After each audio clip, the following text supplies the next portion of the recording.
Psychiatrist Louis Cohen from Baystate Health and author of the book No Good Deed shares his views on the end-of-life struggles that hospitals and people from Massachusetts are facing. He speaks with us with a medical and personal experience.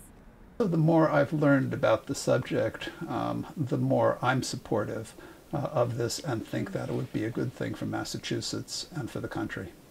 I decided to start interviewing some of the nurses here at this hospital. The nurses were accused by a nurse's aide of having murdered a patient. And really what was at stake was they had not murdered a patient. They had stopped dialysis and were helping a patient to die. Aside from Louis's medical experience, he recently endured a loss when his mother-in-law died from a terminal illness. Myra Burzoff was a 92-year-old woman who had lived a very vibrant and full life. She developed emphysema, became oxygen dependent, ultimately became housebound, and her world kind of shrunk. Leading up to Myra's death, she asked Louis if he could help her die.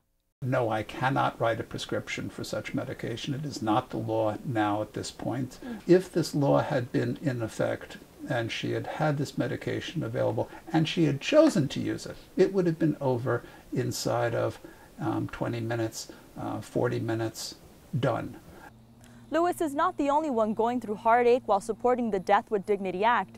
Another Massachusetts man, Jim Carberry, has gone through a similar pain when he lost his wife to a terminal illness. I really don't understand why people are opposed to it, I have to say.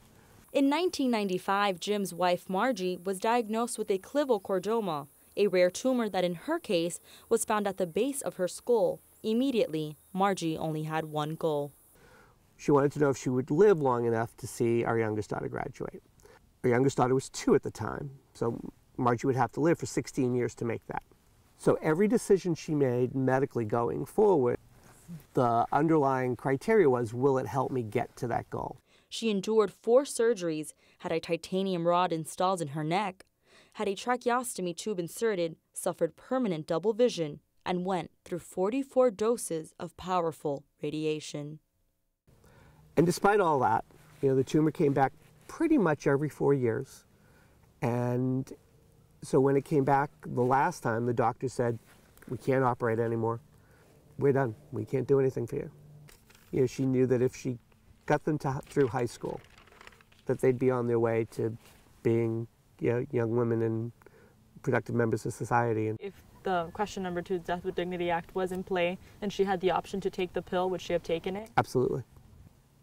She would have liked to have been able to, have her close friends, in the room with her,